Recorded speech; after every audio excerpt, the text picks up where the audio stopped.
समझने वालों की संख्या चाहे कृष्ण की कैटेगरी के बच्चे हों, आत्माएं हों, और चाहे राम की कैटेगरी के जन्म देने वाले बच्चे हों, दोनों मिलाकर के 2036 तक पूरी बात समझ जाएंगे। जो गाना है वो इंद्र से पूछना है तो गोपी वल्लभों की गोप गोपियों से पूछो। हाँ, तो वो गोपी वल्लभ की गोप गोपियाँ कौन से सन तक तैयार हो जाएंगी? तो आप बोला 18 में नहीं, 18 में हो जाए तो राधा कृष्ण को भी पहचाने देखें। अब तक राधा कृष्ण को परिवार में जन्म, जिस परिवार में वो जन्म लेगा उसमें सैकड़ों हजारों की तादाद वाले होंगे या थोड़े होंगे? थोड़े होंगे। वो फिर बढ़ता जाएगा, बढ़ते बढ़ते 2036 तक पूरा 16,000 का परिवार हो जाएगा। तो मतलब 2018 से पहले किसी को इंद्र से नहीं मिलेगा। कैसे मिलेगा? जब रामकृष्ण का ही संपन्न स्टेज नहीं होती है प्रत्यक्ष, तो दूसरों की स्टेज कैसे प्रत्यक्ष हो जाएगी? तो हम लोग याद में जो सुख मिलते हैं बाबा का, वो अल्पकाल का क्षणभंगुर है। इसको अतीन्द्रिय सुख सदा काल का नहीं है जो 2,500 साल तक चले। इसको इंद्र से नहीं कहा जाएगा। ये अतीन्द्रिय सुख है। बाबा, हम लोग सोचा था कि 2008-9 में जो भी विष्णु मूर्ति प्रत्यक्ष हो जाएगा तो तब से ही यमुना कंठ में वैकुंठ शुरू हो जाएगा। हाँ। तो इस आशा लेकर सब पुरुषार्थ कर रहे हैं, बैठे हैं। हाँ। तो अभी जो समझ में आ रहा है, हाँ। तो जब तक 2018 नहीं आएगा हाँ। तब तक वैकुंठ का शुरुआत भी नहीं होगा। ठीक है, वैकुंठ का और वो भी आदि भी होगा तो उसमें कौन कौन होंगे, कौन कौन नहीं होंगे, ये भी तो प्रश्न है। तो अष्टदेव पहले होगा हाँ, बिल्कुल होंगे। और 2018 से शुरू होगा। हाँ। लेकिन 2018 का पहले ये जो 2008-9 से जब माने विष्णु मूर्ति आएंगे, शुरुआत होगा, तब से वैकुंठ व अतीन्द्रिय सुख शुरू होने का कोई बात नहीं है। तब से ही है बात, तब से बात है। 2018 से ही बात है अतीन्द्रिय सुख की शुरुआत। ना 2008-9 से नहीं। 8-9 से कैसे? 8-9 से क्या राज्य स्थापन हो जाएगा? राजधानी स्थापन हो जाएगी। अंतराल का टाइम बताया। प्रत्यक्षता जो है वो तो विष्णु की जिस परिवार में होनी होगी वो परिवार के भांति विष्णु को पहचानेंगे, लेकिन परसेंटेज में पहचानेंगे। जैसे सन 76 में पहचानने वालों ने पहचाना तो, लेकिन परसेंटेज में पहचाना और बाद में गुम हो गए, हुए कि नहीं? ऐसे ही लेकिन राम सीता के अंदर तो अतीन्द्रिय सुख शुरू हो जाएगा बाबा। बिल्कुल 2008-9 में अकेले रामकृष्ण क्यों, जो भी उनके परिवार के भांति होंगे। 18 से बोल हैं? 18 से हाँ, 8-9 नहीं, 8-9 तो अंतराल का टाइम बताया। तो बाबा जैसे ब्रह्मा का अंतराल का टाइम, जैसे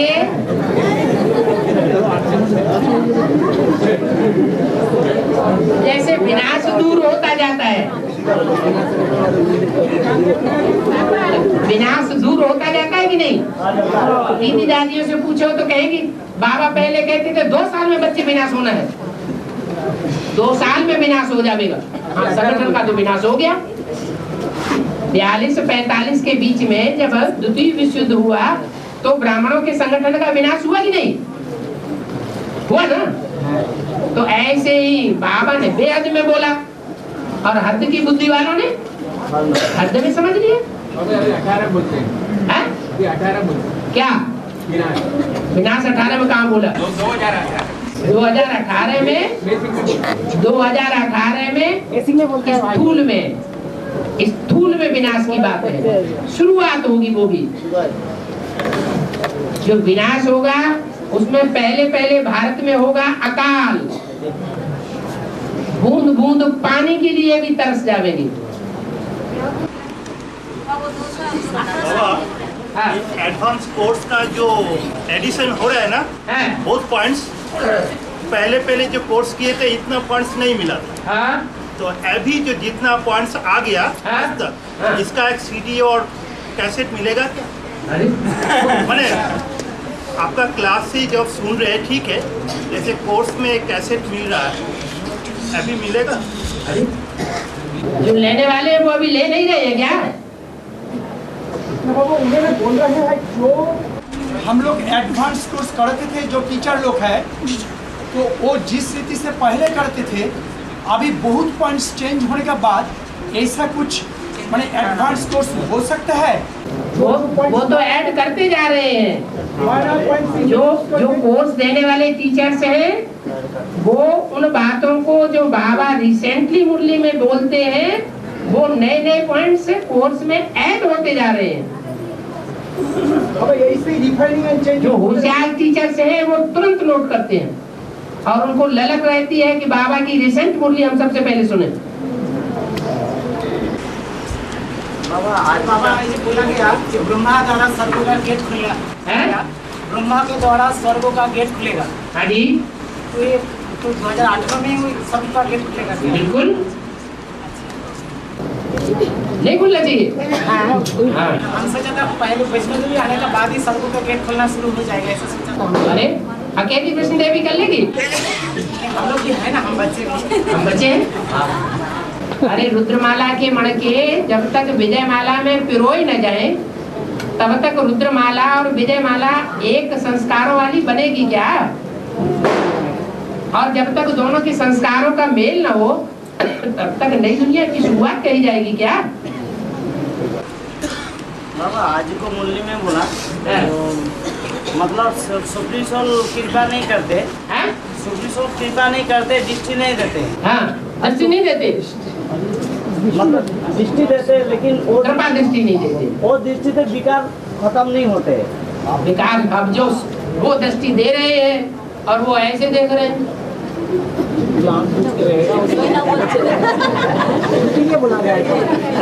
तो विकार तो भस्म हो जाएंगे क्या? अच्छा वो दृष्टि ले रहे हैं, दृष्टि तो आंखें तो खुली हुई है, बुद्धि कहीं लव लेटर में धरी हुई है, वो तो कोई असर पड़ेगा क्या? और फिर भी बोला जो उसको जो चौहत्तर जन्म का जो चौहत्तर जन्म का जो लगाव लगा है, चौहत्तर जन्म का जो लगाव है, 33 जन्म का जो लगाव है, लगाव उसको टूटते नहीं है, इसीलिए उसको झुकना नींद आ जाता है। हाँ। यहाँ पर जो खुली आँख में बाप से अमृत वेला करते, उसका जरूर बाप से 63 जन्म लगाव हुआ होगा, साकार बाप से। खुली आँख से जो बैठते हैं उनमें भी कई प्रकार के हैं।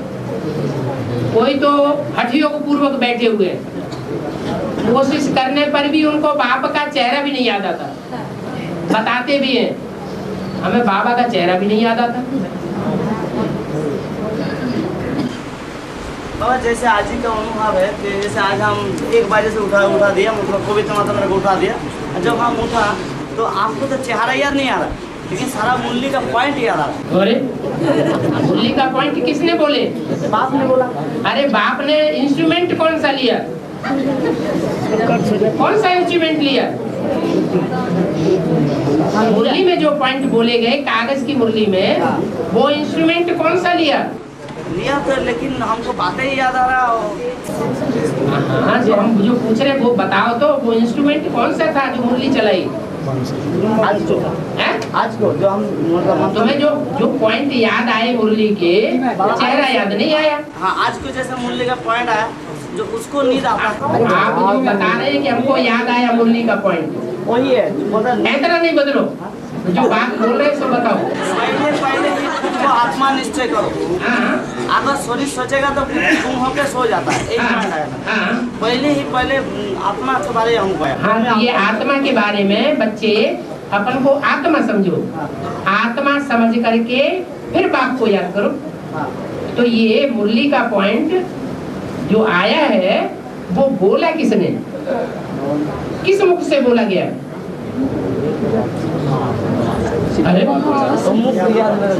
अरे इतना तो याद, चलो मुख नहीं याद आता, ये तो याद है कि वो किस मुख से बोला गया ये पॉइंट। अपन को आत्मा समझ बाप को याद करो। और रोज मुरली में आता है, लेकिन ये किस मुख से बोला गया? हमको तो दादा लगता है मुरली याद नहीं आया। दादा लेखराज का भी मुंह नहीं याद है।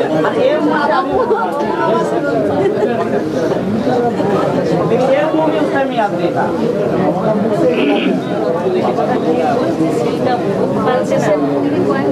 अच्छा, 63 जन्म जिन्होंने लगातार जन्म जन्मांतर रामकृष्ण की आत्मा का साथ लिया होगा, उनको रामकृष्ण का अंतिम चोले का 84वें जन्म का चेहरा याद आना कठिन होगा या सहज होगा? सहज होगा। याद ना आए ऐसा हो ही नहीं सकता। मतलब हमको तो पता नहीं चला। नहीं पता चला तो अपना पार्ट क्लियर कर रहे हैं। लेकिन बाप है, अब तो बाप है, इसमें मेरे को सोचने की क्या बात है? अगर वो भी है मेरा पार्ट है तो उसको दुख होने तो कोई बात नहीं। कोई बात नहीं, बिल्कुल नहीं कोई बात। हर एक अपने पार्ट से संतुष्ट हो जाएगा ना। हाँ? इस्लाम धर्म की बीज रूप आत्मा होगी और वो ये बात क्लियर हो जाएगी कि मैं इस्लाम धर्म का बीज रूप मरता हूँ, वो बड़ा प्रसन्न होगा। मेरा पार्ट वाह। लेकिन इस्लाम धर्म का तो जन्म कम हो जाएगा, 83 जन्म हो जाएगा। 83 जन्म हो जाएगा। देखो, जो सूर्यवंशियों की प्रजा होगी और जो चंद्रवंशियों की प्रजा होगी, उनको अपने राजा प्यार से याद आएगा कि नहीं आएगा? जरूर याद आएगा। और जो इस्लाम वंशियों का राजा होगा वो नहीं याद आएगा। आज लेकिन मुरली में वही बोला बाबा, जो चेहरा को याद आना तो समझ सकता ना सब लोग। चेहरा को याद किया तो माइंड को नहीं याद किया तो लेकिन प्रजा वर्ग में जो जाने वाली आत्माएं होंगी उनको तो याद आएगा कि नहीं आएगा? माला के मण के बनने वाले हो तो हो सकता है कि याद चेहरे को न करे, सिर्फ एक ही चेहरे को जो मुकर्रर रखा है उसको ही याद करे।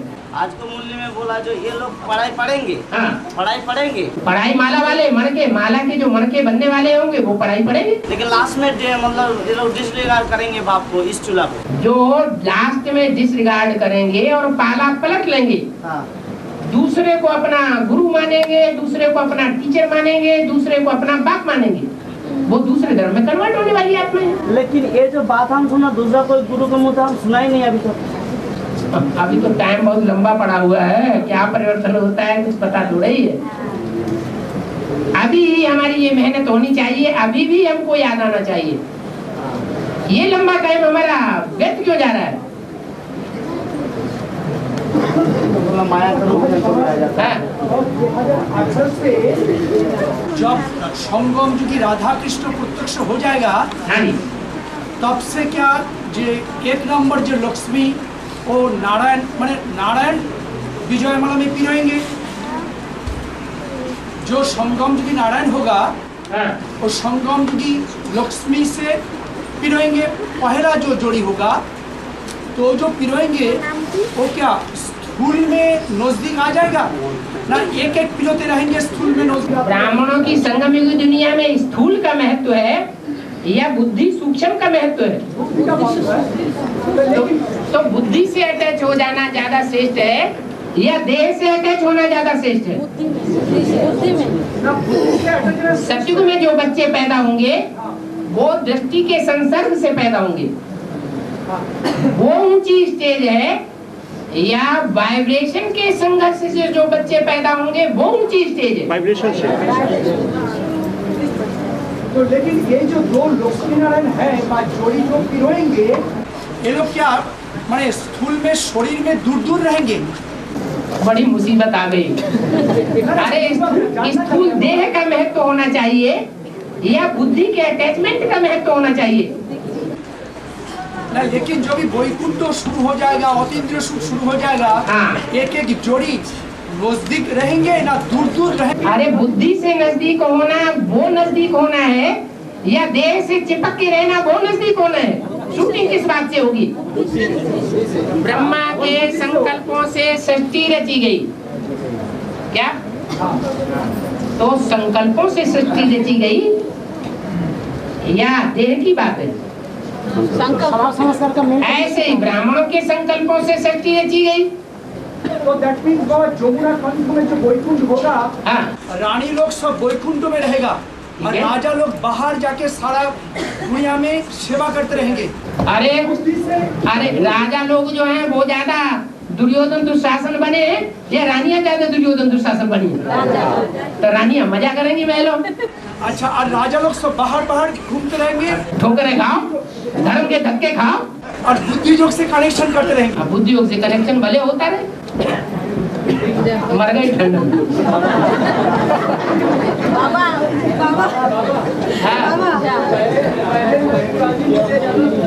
हाँ और आप भी प्रायोरिटी पुरानी मुरलियों को ही देते हैं। हाँ, फिर आपने आज बोला अभी की रिसेंट मुरलियों पर ध्यान देना चाहिए।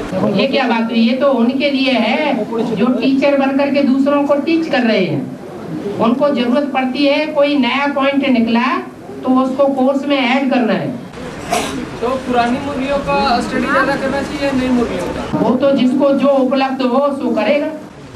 लेकिन ओल्ड इज गोल्ड बोला गया ना बाबा। हाँ हाँ, जिसको जो उपलब्ध होगा सो करेगा। कोई को तो नया भी उपलब्ध होगा तो पुराना भी उपलब्ध होगा।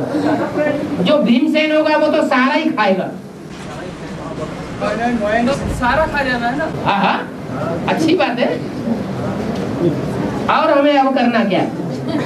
बाबा, हाँ। रामनवमी का मतलब क्या है? हैं?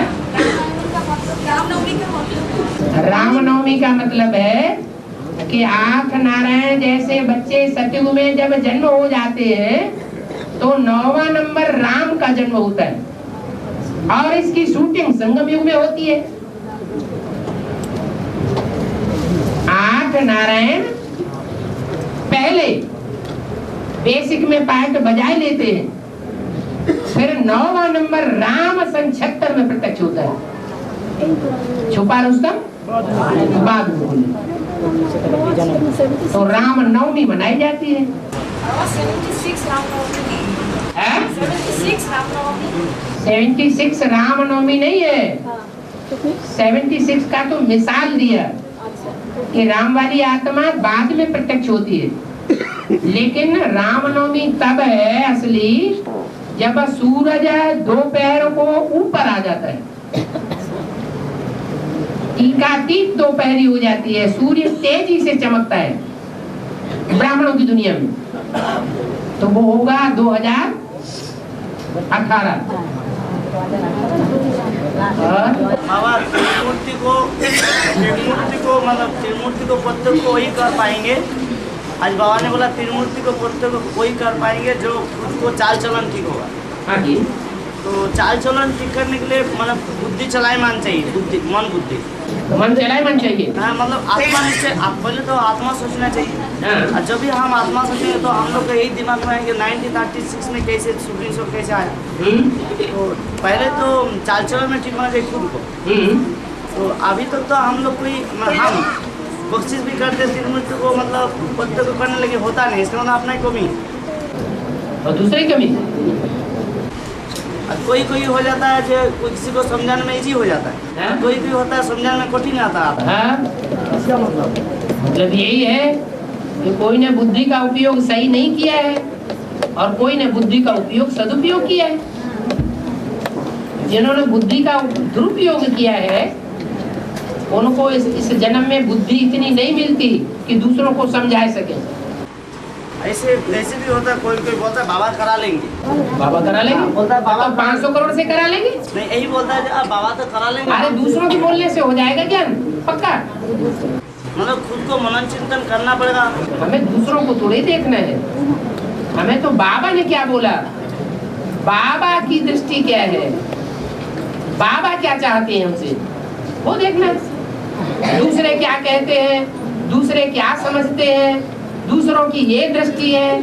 अरे दूसरों के हम चिंतन में क्यों जाएं? पर चिंतन पतन की जड़। एक कान से सुनो, दूसरे कान से निकाल दो, देखते हुए मत देखो। लेकिन सहयोग संगठन में 2 मत हो जाता है। तो 2 मत हो जाएं, उनमें बाप का मत कौन सा है? आपका मत एक मत कोई नहीं करते, अकेले चलो। लेकिन अकेले तो चलो, अकेले क्या हो गया? बाप तो है साथ में, अकेले कहाँ है? लेकिन सभी का साथ तो चाहिए, प्राकृतिक साथ। हैं? साथ तो चाहिए। हाँ, तो साथ कहाँ? साथ देने के लिए मना कर रहा है क्या? जो बाप शरीर में आया हुआ है, मुकर्रर रथ में आया हुआ है, वो मना कर रहा है हम नहीं साथ देंगे। वो तो 100% मन होती नहीं दे अरे और बाबा कोई कैसेट में सुना है कि गुड मॉर्निंग या गुड मॉर्निंग कहने के लिए मना मना है इसका अगर ऐसी स्टेज धारण कर ली है कि वाचा से परी की स्टेज बनने लगी है तो वाचा में आने की क्या दरकार। दृष्टि उठी, आंख मिली और पता लग गया कि इनके दिल में हमारे लिए शांति है या जहर भरा हुआ। पता चलता है कि नहीं? पता चल जाता है तो बोलने की क्या दरकार। बाबा हाँ। महाराज का रूप में बाबा कब प्रत्यक्ष होगा? कौन सा? कौन से विश्व को पहले उठाएंगे? तो ब्राह्मणों की दुनिया में तो जब कृष्ण बच्चा प्रत्यक्ष होगा, कृष्ण बच्चे का बाप प्रत्यक्ष होगा तो ब्राह्मणों के विश्व में बाप प्रत्यक्ष हो जाएगा। माना विश्व का मालिक प्रत्यक्ष हो गया। सारे ही ब्राह्मण मान लेंगे। दुनिया से मैं क्या, वो दुनिया तुम्हारे लिए पहले ही मर गई। आप हुए मर गई दुनिया। तो कब होगा बाबा? वो कब होगा? जब हम मरेंगे तब। अरे जिनकी बाहर की दुनिया ही अभी तक नहीं मरी है उनके लिए बैठे हो कि दुनिया वाले कब मानेंगे। तो उनके लिए क्या कहें। अभी ब्राह्मण हम बने हैं, निश्चय पत्र लिख करके दे दिया है तो हमारे लिए ये होना चाहिए एक बाप दूसरा न कोई। हमें किसी की परवाह नहीं। सारी दुनिया भले एक तरफ हो जाए लेकिन हम बाप का साथ नहीं छोड़ेंगे। हमें क्या परवाह। परवाह थी पार ब्रह्म परमेश्वर वो मिल गया। अब हम संगठन इकट्ठा करते फिर तुम भी मानो हमारी बात, तुम भी मानो, तुम भी मानो। हमें क्या दरकार है। पृथ्वी जो जमीन है, जड़ जमीन है, हाँ। 3 भाग जैसे पानी है, 1 भाग जमीन है। हाँ। वो कुल समय का गान है। हाँ? कुल समय का गान है। इसी संगम युग के समय का गायन है। संगम युग में जो ज्ञान जल है वो ब्राह्मणों की दुनिया में 3 हिस्सों में फैला हुआ है और जड़त्वमयी बुद्धि वाले बहुत थोड़े हैं। जड़त्वमयी जो धरणी है वो थोड़ी है। कब? सतयुग के आदि में और कलयुग के अंत तक भी धरणी 1/3 रहती है और पानी 3/4। ये ज्ञान जल की बात संगम युग की है। पूरा पश्चिम उत्तर दक्षिण 34 काल फिरे और उस समय ज्ञान ही ज्ञान होगा, धंधा और कोई धंधा होगा ही नहीं।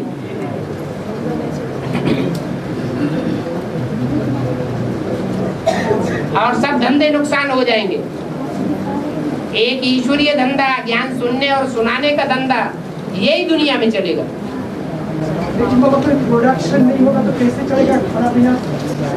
मछलियाँ खत्म हो जाएंगी सागर की क्या? सभी लोग ईश्वरीय धंधा करते रहे। दुनिया में जो प्रोडक्शन होता है वो चालू बना रहे, लेकिन मछलियाँ लोग खाना बंद कर दें तो खाद्यान्न पूरा हो जाएगा। अरे चुप क्यों हो गए? दुनिया में खाने की चीजों में मछलियों की संख्या ज्यादा है या खाद्यान्न ज्यादा है? खाद्यान्न ज्यादा है। दुनिया में विदेशी है ढेर सारे और स्वदेशियों में भी सारे विदेशी बन गए। थोड़े से स्वदेशी हैं जो शाकाहारी है। तो जो मांस मच्छी खाने वालों की संख्या ज्यादा है ना, जब विनाश होगा एक रोटी का टुकड़े के लिए लोग तरसेंगे। जैसे बाबा ने कहा जब युद्ध होता है तो घोड़े को चीर फाड़ करके खा जाते हैं। आपत्ति काले विनाश, विनाश काले ऐसी स्थिति हो जाती है। आपत्ति काले मर्यादा नास्ति। बाप की याद में रह करके खा जाएंगे, असर भी नहीं पड़ेगा।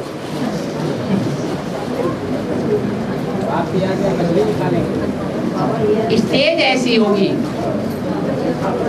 उस समय जबरियन सर्कमस्टांसेस ऐसे बन जाएंगे, याद के सिवाय कोई दूसरा आधार ही नहीं रहेगा। है? याद की मछली कौन सी होती है?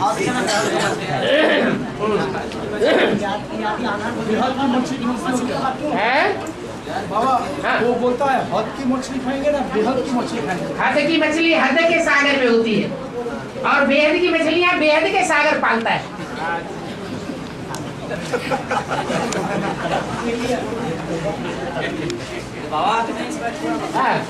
हाँ, और मछलियों में भी किस्म किस्म की होती हैं। कोई में से बदबू निकलती है, कोई में से बदबू नहीं निकलती है, बड़ी सुंदर लगती है देखने में। बदबू होती है बेविचार की, और मछलियां एक दूसरे को खाती भी रहती हैं। हाँ, त्रिवेंगसर मंदिर में, हाँ? त्रिवेंगसर के मंदिर में, कौन से मंदिर? त्रिवेंगसर, त्रिवेंद्रम। हाँ, मंदिर में 3 पिंडी का क्या अर्थ है? हाँ? 3 पिंडी का क्या अर्थ है? हाँ जी, त्रिवेणीश्वर मंदिर में बाबा बोला त्रिवेणीश्वर मंदिर। त्रिवेंगसर मंदिर में किधर देखा किधर देखा? कहाँ है वो? है कहाँ? तो मैंने कैसेट में पॉइंट में सुना था। कैसेट में जो पॉइंट में जिससे तुमने सुना था, पॉकेट जिस मुख से तुमने सुना था वो खुद ही नहीं जानता त्रिवेंद्र मंदिर कौन सा होता है। तो उसमें जो लिखा है जो 3 मंदिर का जो पिंडी का क्या अर्थ है? 3 पिंड का। हाँ, 3 पिंडियाँ दिखाई जाती हैं, वो कोई दूसरी पिंडियाँ नहीं है। ये बेहद की बात है। ब्रह्मा ने भी पिंडी को याद किया, बिंदु के बड़े रूप को याद किया। शंकर ने भी बिंदु के बड़े रूप को याद किया, और विष्णु ने भी बिंदु के बड़े रूप को याद किया। भक्ति मार्ग में, ज्ञान मार्ग में याद है सूक्ष्म, और भक्ति मार्ग में याद है स्थूल। स्थूल लिंग का चित्र बनाते हैं, तो उसकी यादगार में वो मंदिर बनाई दिया है जिसमें 3 पिंडियां दिखाते हैं। ब्रह्मा विष्णु शंकर का बाबा। हाँ जी। और